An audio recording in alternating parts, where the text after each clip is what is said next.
OK, let's talk to Eddie Crouch, Vice Chairman of the British Dental Association. He joins me from our studios in Birmingham. Eddie, it's good to see you. Thanks for being with us. Thank you, I don't know if you heard what was coming in from that report that the government says that there's no shortage of, there's no problem here.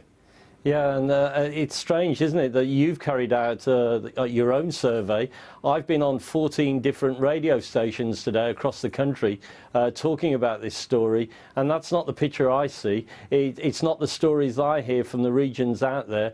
And surveys can prove one thing, but in practicality terms, a lot of these patients are not able to access NHS care. It's something the BDA are very unhappy about. We would like to provide the care for these patients who are struggling to get an NHS dentist. So why is that service not being provided for people?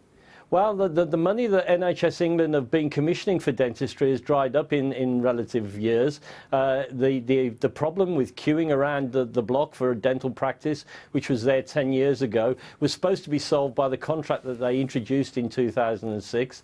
And here we are a decade later still talking about a problem with NHS dental contracts where good practices are not allowed to expand, take on more staff, and allowed to see more patients. It's ridiculous. We go through a terrible tendering process when they have additional capacity to commission dental services.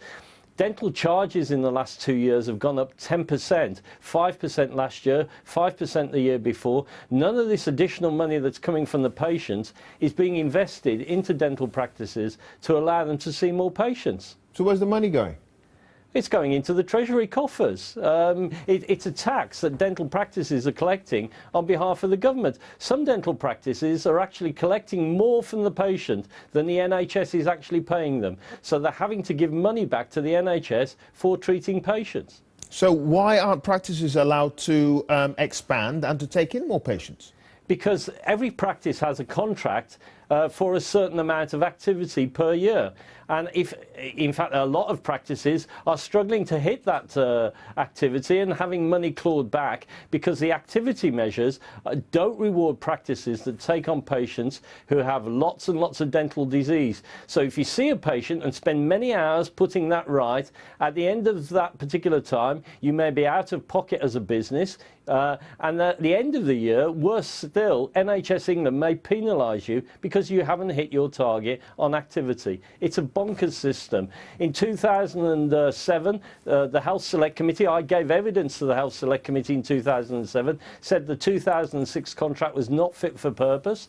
And here we are, 11 years later, from that introduction, and we're still no nearer to actually developing a contract that works for the dental practices to allow them to see patients and to provide the care we want to for our patients. Do you have any sense that this is a situation that might change anytime soon? No, I'm afraid not. I'm afraid that the government and the Department of Health don't listen to us. They regard us as moaning dentists. That's what we are. And sadly, patients are not complaining to their MPs. The only thing that will actually change things is if people actually write to their MPs, fill their postbags with all their problems about gaining access to NHS dentistry, and then the Minister for Dentistry may do something about it.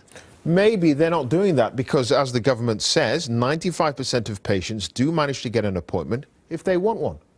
But that's clearly not true because, as I say, you have done research within over 2,000 practices you've contacted, and you haven't been able to gain an appointment in half of them. And everyone that I spoke to in all the regional radio stations today were full of stories of dental practices that were unable to take their patients on when they actually went to the practice. My own practice here in Birmingham has a waiting list of about 12 months. And there is no plans to commission any more activity in that area of Birmingham for the foreseeable future.